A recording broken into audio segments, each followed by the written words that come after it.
Bonjour à tous et à toutes, j'espère que vous allez bien.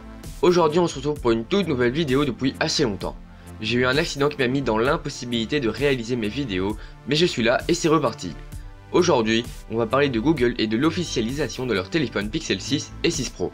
Souvenez-vous, j'avais sorti une vidéo il y a quelques semaines sur les rumeurs qui fuitaient, et nous allons voir aujourd'hui ce qui est vrai, et de pourquoi les Google Pixel 6 et 6 Pro marqueraient un tournant pour Google.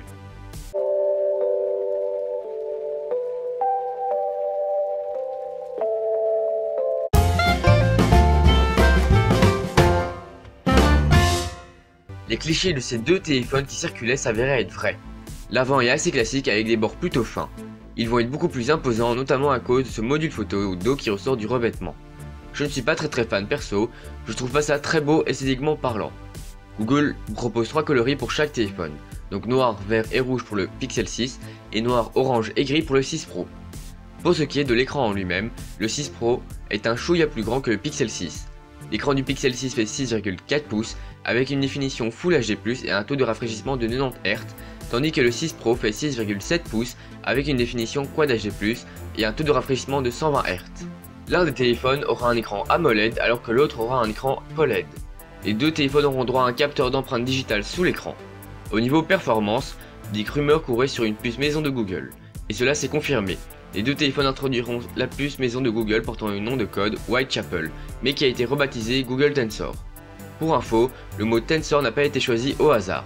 En fait, Tensor nous renvoie au Tensor Processing Unit, c'est-à-dire aux puces concernant l'intelligence artificielle, mais également au machine learning qui permet d'améliorer les performances de l'assistant Google par exemple, et qui se trouve dans les data centers de Google.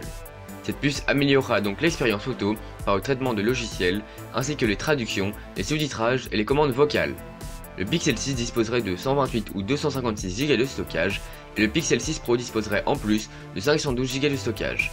Les Pixel 6 seront les premiers téléphones qui fonctionneront sous Android 12. Cela avait été annoncé, et bien c'est confirmé. Pour plus d'infos sur Android 12, je vous invite à aller voir ma vidéo concernant cela. Maintenant pour l'autonomie, le Pixel 6 disposera d'une batterie de 4614 mAh et le Pixel 6 Pro d'une batterie de 5000 mAh, et leur charge à tous deux sera sans fil. Terminons ce récapitulatif de toutes ces caractéristiques par les photos.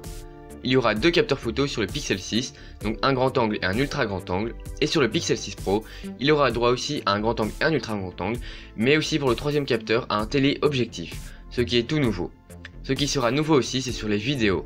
Il y aura moyen de faire un traitement HDR image par image ou d'une cible en mouvement pour réduire le flou sur une vidéo en 4K 30 fps, mais aussi sur les photos.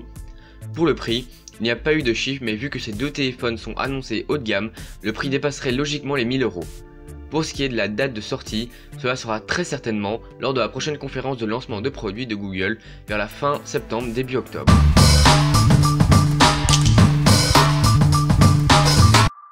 Premièrement, parce qu'ils ne seront plus dépendants de Qualcomm qui leur fournissait les puces Snapdragon pour leur téléphone, et ce, grâce à leur propre puce développée en collaboration avec Samsung, le Google Tensor.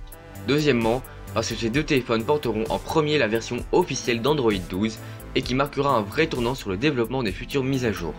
Troisièmement, parce que, et ça Google l'a annoncé, ils vont mettre beaucoup plus d'efforts qu'habituellement dans la diffusion et communication. C'est-à-dire qu'il y aura une grosse campagne de pub pour les Pixel 6 et 6 Pro, et c'est assez nouveau parce qu'auparavant ils ne faisaient pas ça. Enfin, quatrièmement, les Pixels seront vraiment les premiers téléphones haut de gamme de Google, ce qui fait que le prix devrait être assez haut comparé au Pixel 5. Alors, est-ce que le prix leur fera défaut? On verra ça très prochainement.